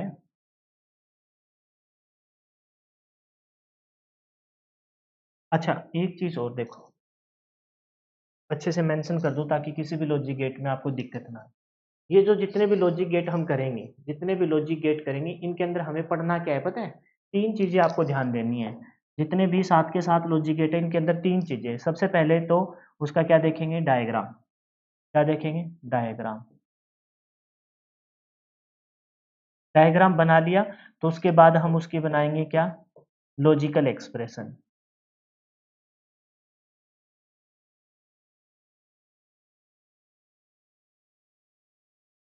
और जब लॉजिकल एक्सप्रेशन हो जाए तो फिर देखेंगे उसकी ट्रुथ टेबल। क्या देखेंगे, ट्रुथ टेबल, यानी कि सत्यता की जांच। तो ये टेबल, TABL टेबल, देख लेना ट्रुथ टेबल की स्पेलिंग क्या आएगी, TABL। ये तीन चीजें हमें प्रत्येक लॉजिक गेट से संबंधित करनी है। सबसे पहले हम क्या देखेंगे, उसका डायग्राम बनाएंगे। जैसे ही उसका डायग्राम बन जाएगा, जैसे ही उसका डायग्राम बन जाएगा तो फिर उसकी क्या देखनी पड़ेगी, फिर हमें देखनी पड़ेगी उसकी क्या, उसकी देखनी पड़ेगी लॉजिकल एक्सप्रेशन। लॉजिकल एक्सप्रेशन जैसे ही बन जाएगी तब हम उसकी क्या बनाएंगे, फिर ट्रुथ टेबल बनाएंगे। क्या बनाएंगे, ट्रुथ टेबल। तो ये तीन चीजें हमें प्रत्येक लॉजिक गेट के बारे में पता होनी चाहिए जो पेपर में पूछे जाते हैं। तो सबसे पहले हमने हेडिंग डाली क्या, आपकी नोट लॉजिक गेट। हालांकि इसके रिगार्डिंग मैं दो तीन पॉइंट लिखा रहा हूँ, चलो वो बाद में देखेंगे। सबसे पहले मैंने तीन चीज बताई, एक तो हमें क्या आना चाहिए, उसका डायग्राम। क्या आना चाहिए, डायग्राम आना चाहिए। डायग्राम जब आ जाए तब उसकी क्या आनी चाहिए, हमें आनी चाहिए उसकी लॉजिकल एक्सप्रेशन। शॉर्ट फॉर्म में लिख देते हैं, लॉजिकल एक्सप्रेशन आनी चाहिए। जब आपको उसकी लॉजिकल एक्सप्रेशन आ जाए तब आपको उसकी क्या आनी चाहिए, आपको आनी चाहिए उसकी ट्रुथ टेबल। पेपर में बस ऐसे ही क्वेश्चन पूछे जाएंगे आपसे।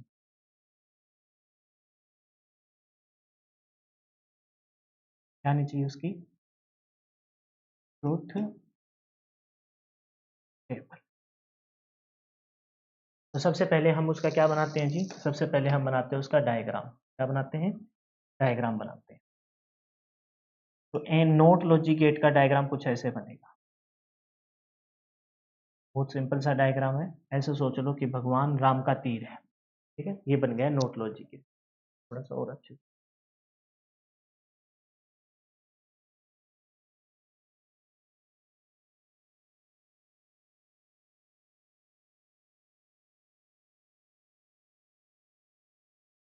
ये हो गया नोट लॉजिक गेट। अब ध्यान रखना कि इधर इसमें एक बबल होता है, ठीक है? बस इतना सा ध्यान रखना। भगवान राम के तीर में ऐसे ही यहाँ एक क्या होता है, बबल होता है। तो ये बन गया इसका क्या, डायग्राम। पेपर में कोई भी चीज जब आएगी तो उसके पीछे कोई लॉजिक तो होगा ही। तो ये आपसे दे के पूछ सकता है कि बताइए ये किसका डायग्राम है, तो आप क्या कहेंगे, ये है आपका नोट लॉजिक गेट का। किसका डायग्राम है जी, नोट लॉजिक गेट का। क्या बॉक्स में फोटो, ठीक है। दूसरी है इसकी लॉजिकल एक्सप्रेशन। अब सुनिए, हम कोई इनपुट देंगे, इसमें ए की इनपुट नजर आ रही है आपको, तो इनपुट हो गई जी आपकी ए। जो आउटपुट आएगी, ये तो यहाँ तो क्या होगी, यहाँ होगी आपकी इनपुट। इनपुट को आई पी से मैंने डिनोट कर दिया, ठीक है, और आउटपुट को मैंने ओ पी से डिनोट कर दिया। तो अगर ए इनपुट दी है तो आपको पता है आउटपुट क्या हो जाएगी, इसके बिल्कुल विपरीत हो जाएगी। बस इतना सा ध्यान रखना है। इनपुट अगर ए दी है तो आउटपुट आपकी क्या हो जाएगी, बिल्कुल इसके विपरीत हो जाएगी। इनपुट पे अगर आपने ए दिया है तो आउटपुट आपकी क्या आ जाएगी, ए बार आ जाएगी। क्या मतलब इस बात का, वो आपको ट्रुथ टेबल में पता चलेगा। फिलहाल लॉजिकल एक्सप्रेशन, तो लॉजिकल एक्सप्रेशन आप आउटपुट, जैसे आपने आउटपुट को किससे डिनोट किया, ए, सीधा ही लिख देता हूँ यहाँ, तो अगले में अच्छे से बता पाऊंगा कि भी इसका मतलब क्या था। आउटपुट को आप कैसे लिखोगे, आउटपुट को लॉजिकल एक्सप्रेशन है ना, आउटपुट को आप लिखोगे कैसे, ए डैश से। लॉजिकल एक्सप्रेशन में आउटपुट ही लिखी जाती है, तो आउटपुट को लिखोगे कैसे, तो ए डैश से लिखोगे। किससे लिखोगे, ए डैश से, ठीक है। जो आउटपुट पे आया क्या है आपका, आउटपुट पे ए, पहले ए दी है तो ए डैश आए। अब आती है उसके बाद ट्रुथ टेबल की, इस पे आती है ट्रुथ टेबल की। हो सकता है कि पहले में आपको इतने अच्छे से समझ में ना आए, लेकिन परेशान मत होना, मैं हूँ पीछे इतना समझाया तो ये भी क्यों नहीं समझाएंगे। आपने देखा कि एक तो आपकी इनपुट है और एक आपकी क्या है, आउटपुट है। समझो, हमने कहा कि अगर इनपुट पे आपने ए दिया है तो वो इनपुट तो पलट जाएगी। कैसे, ए है तो ए डैश, मैंने बता दिया कि ए डैश हो जाएगी, यानी कि इनपुट तो आपकी पलट रही है। तो अगर, अच्छा, कंप्यूटर के अंदर दो ही प्रकार की इनपुट हो सकती है, या तो इनपुट हो सकती है आपकी क्या, जीरो, या आपकी इनपुट क्या हो सकती है, वन। क्या इस बात से सहमत हो। अगर आपने इनपुट पे जीरो दिया है, अगर आपने, ये इरेज कर दूंगा मैं, तो उसकी पलट के आउटपुट क्या हो जाएगी, वन हो जाएगी। तो जीरो दिया है तो आउटपुट क्या हो जाएगी, वन हो जाएगी। क्या हो जाएगी, वन हो जाएगी, पलट जाएगी आउटपुट, ठीक है। अगर आपने इनपुट पे वन दिया है तो आउटपुट आपकी क्या हो जाएगी, क्योंकि ए डैश या ए बार का मतलब क्या है कि आपकी इनपुट पलट के, क्लियर है। बताओ इस बात को समझ गए। अगर इस बात को समझ गए तो जो मैं अभी इस थोड़ी देर पहले यहाँ दो पॉइंट लिख रहा था, वो दो पॉइंट इंपॉर्टेंट है। यह एकमात्र ऐसा लॉजिक गेट है जिसमें केवल एक इनपुट होती है, बाकी सब में दो दो इनपुट होगी, ठीक है। दूसरी बात, यह एकमात्र ऐसा लॉजिक गेट है जो इनपुट को पलट देता है, जीरो को वन कर देगा, वन को जीरो कर देगा। इस वजह से इस लॉजिक गेट को हम किस नाम से जानते हैं पता है, इन्वर्टर के नाम से जानते हैं। अपने घरों में इन्वर्टर भी क्या करता है, अपनी आई हुई एसी को पलट के किस में स्टोर करता है, बैटरी में डीसी के तौर पर स्टोर करता है। तो यह एकमात्र ऐसा लॉजिक गेट है जो इनपुट को पलट देता है, और इसमें सिर्फ एक इनपुट होती है। क्लियर है। तो तीन चीजें हमें करनी है। पहले, सबसे पहले हमें क्या करना है, उसका डायग्राम करना है। डायग्राम हमने देखा, ये इसका सिंपल सा डायग्राम, भगवान राम का तीर और ऊपर बबल बनेगा, ठीक है, बफर बोलते हैं उसे। दूसरा हमें देखना है इसकी logical expression. Logical expression, output, logical expression क्या होता है, आउटपुट को लिखने का एक तरीका होता है। अगर आपको मैं बात करूं कि भी डायग्राम तो पता चला गया, ये लॉजिकल एक्सप्रेशन होता क्या है, तो लिखेंगे आउटपुट को शो करती है। लॉजिकल एक्सप्रेशन किसको शो करती है, आउटपुट को शो करती है, ठीक है, आउटपुट को शो करती है भाई, करती है लॉजिकल एक्सप्रेशन। और ट्रूथ टेबल उस आउटपुट की शो करने वाली चीज की सत्यता की जांच करती है, आउटपुट को शो करती है। तो लॉजिकल एक्सप्रेशन में आउटपुट, वैसे जब दो इनपुट होगी ए और बी तो आउटपुट को हम सी से डिनोट करेंगे अगले में, लेकिन यहाँ तो एक ही इनपुट थी तो आउटपुट को मैंने आउटपुट लिखा।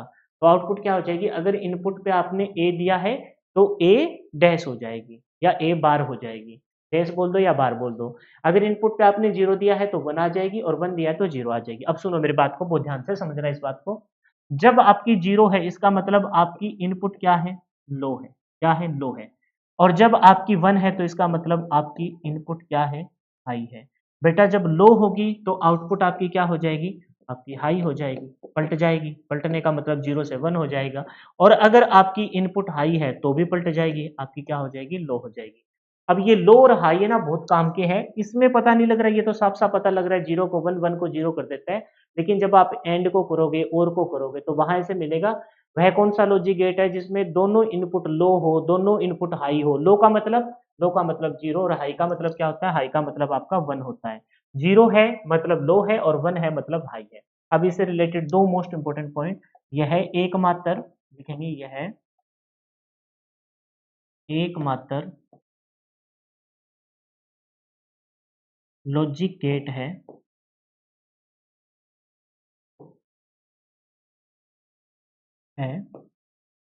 जिसमें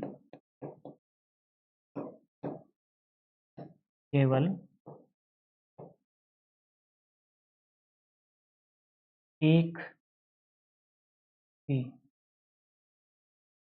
इनपुट होती है। ये पॉइंट इंपॉर्टेंट है।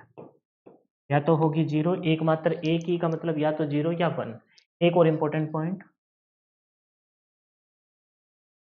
ये है, हमेशा इनपुट पर दिए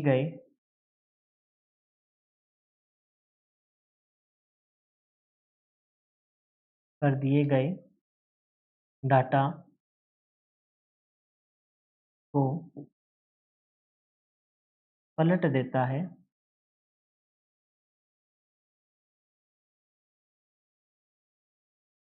इसलिए, ये इसलिए का साइन है भाई, ठीक है, इसलिए इसे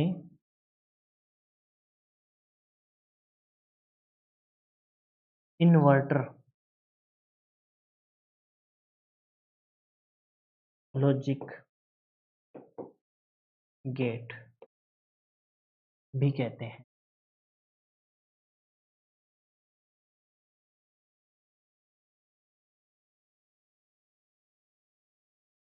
बताइए, इनपुट पर, यह हमेशा इनपुट पे दिए गए, है ना, डाटा को पलट देता है, इस वजह से इसको क्या कहते हैं, इन्वर्टर लॉजिक गेट भी कहा जाता है। बताइए, 3 चीजें करनी है। पहली चीज डायग्राम, दूसरी चीज लॉजिकल एक्सप्रेशन। लॉजिकल एक्सप्रेशन क्या है, आउटपुट को लिखने का एक तरीका है, तो आउटपुट को क्या बता रहा है, ए डैश से बता रहा है, ठीक है। इनपुट अगर ए है तो आउटपुट ए डैश, इनपुट अगर 0 है तो 1, 1 है तो 0। यह एकमात्र लॉजिक गेट है जिसमें एक ही इनपुट होती है, और यह इनपुट को हमेशा पलट देता है, तो इस वजह से इसे इन्वर्टर कहता है। इन्वर्टर क्या करता है, एसी को डीसी में बदल देता है, और जब अपनी मेन सप्लाई बंद हो जाती है तो फिर से उस डीसी को एसी में बदल के घरों में सप्लाई कर देता है, ठीक है। एक बात और, फिर अपनी क्लास को विराम देंगे क्योंकि ज़्यादा समय हो जाएगा, ठीक है। बाकी बचे हुए लॉजिक गेट नेक्स्ट क्लास में करेंगे। एक बात और समझिए, मोस्ट इंपोर्टेंट बात, जब दो, पहले मैं डायग्राम बनाता हूँ, ठीक है।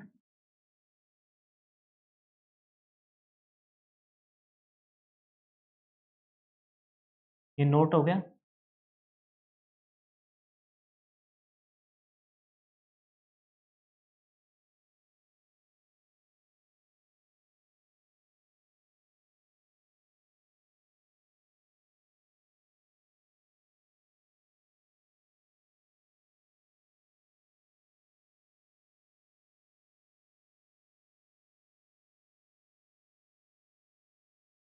सुनिए ध्यान से, जब दो नोट गेट को, ये क्या है जी, ये आपका नोट गेट है, क्या है ये, नोट गेट है।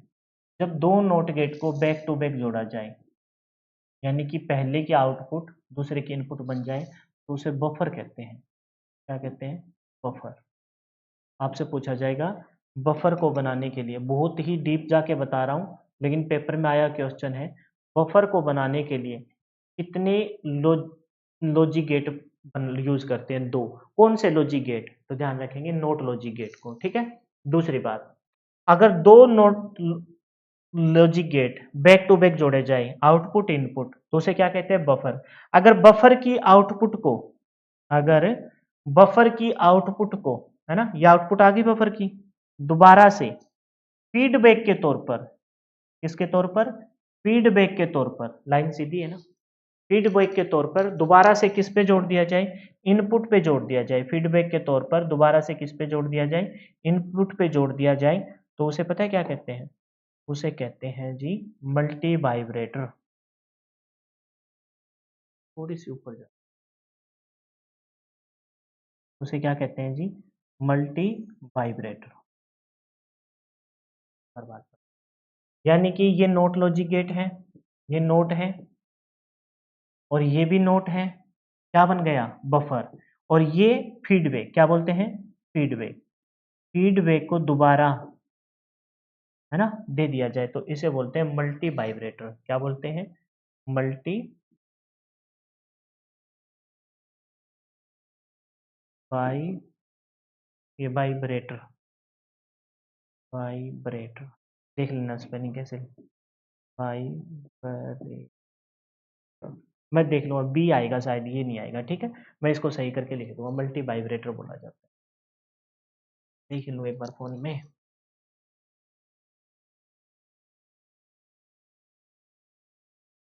Multi vibrator.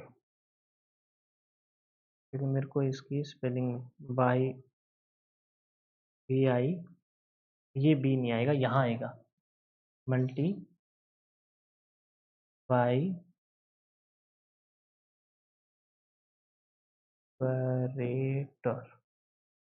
स्पेलिंग में बहुत हाथ तंग है भाई, मैंने पहले ही बता दिया था। और ये अभी मैंने लिख दिया ना, अब मैं भूल जाऊंगा, फिर अगली बार कभी लिखूँ तो फिर से देख के लिखनी पड़ेगी, ये हालात है। ठीक है, तो ये था आपका कौन सा, not logic gate. Logic gate हम करेंगे बहुत डिटेल से करेंगे। आज हमने देखा कि लॉजिक गेट कितने प्रकार के होते हैं, टोटल 7 प्रकार के होते हैं, 3 बेसिक 4 एडवांस। उसमें से हमने देखा 2 यूनिवर्सल लॉजिक गेट है, ये स्पेशल पर्पज है। 3 चीजें हमें करनी है, diagram, logical expression, truth table. तो हमने देखा डायग्राम तो बहुत सिंपल सा है, भगवान राम का तीर, ये 2 भगवान राम के तीर इकट्ठे जोड़ दिए जाए तो आपका बफर बन जाता है। बफर के आउटपुट पे इनपुट दे देंगे तो मल्टी वाइब्रेटर। हमने देखा आउटपुट, लॉजिकल एक्सप्रेशन में आउटपुट को लिखते हैं, और ट्रुथ टेबल मतलब जो हम करते हैं उसको ट्रुथ टेबल बोल दो। 0 है तो 1 कर देगा, 1 है तो 0 कर देगा, लो है तो हाई, हाई है तो इन लो कर देगा। यह हमेशा इनपुट को पर दिए गए डाटा को पढ़ देता है, इस वजह से इसको इन्वर्टर लॉजिक गेट कहते हैं। और यह एकमात्र लॉजिक गेट है जिसमें केवल एक ही इनपुट होता है। तो ये थी आज की आपके पार्ट ऑफ सीपीयू, और पार्ट ऑफ सीपीयू में मेमोरी यूनिट, और मेमोरी यूनिट में लॉजिक गेट हम पढ़ रहे हैं। होप सो कि आप सबको ये क्लास अच्छे से समझ में आई होगी, और उम्मीद करता हूँ कि जो जो क्वेश्चन मैंने बोला ना कि ये पेपर में पूछे जाते हैं वो आपको साथ साथ याद भी हुए होंगे। नहीं हुए तो एक बार फिर से क्लास को देख लेंगे। इसकी पीडीएफ हर क्लास, जो बच्चा नोट कर रहा है अच्छी बात है, नहीं कर रहा है तो इस वीडियो के बराबर में पीडीएफ सेक्शन में ये क्लास पीएनजी में आपको प्रोवाइड करवाता हूँ। और जैसे ही चैप्टर पूरा हो जाएगा तो उससे रिलेटेड क्वेश्चन भी आपको ऐप पे करवाए जाएंगे, और कुछ एक अजीज की बहुत आ रही है पता नहीं, कुछ एक आपको यूट्यूब पे भी प्रोवाइड करवाए जाएंगे। होप सो आपको मेरे द्वारा पढ़ाया हुआ अच्छे से समझ में आ रहा है। तो अब आपसे रिक्वेस्ट इतनी सी है कि वीडियो के सेशन को लाइक कर दीजिए, कमेंट करके बताइए क्लास कैसी थी, और अपने फ्रेंड के साथ शेयर कर दीजिए। और अगर आप कोर्स में इनरोल करना चाहो तो ये अपना फाउंडेशन कोर्स है, मात्र 399 में, जो आपकी हरियाणा में आने वाली सीईटी मेंस के एग्जाम के लिए, और कोई भी वन डे कॉम्पिटिटिव एग्जाम है, एक बार कर लीजिए, अच्छे से कर लीजिए, दोबारा कंप्यूटर का सिलेबस आपको नहीं करना पड़ेगा, फिर आपसे तो फिलहाल के लिए इतना ही। मिलते हैं नेक्स्ट क्लास में। जय हिंद, जय Bharat. Wish you all the best for your exam. Bye bye, take care.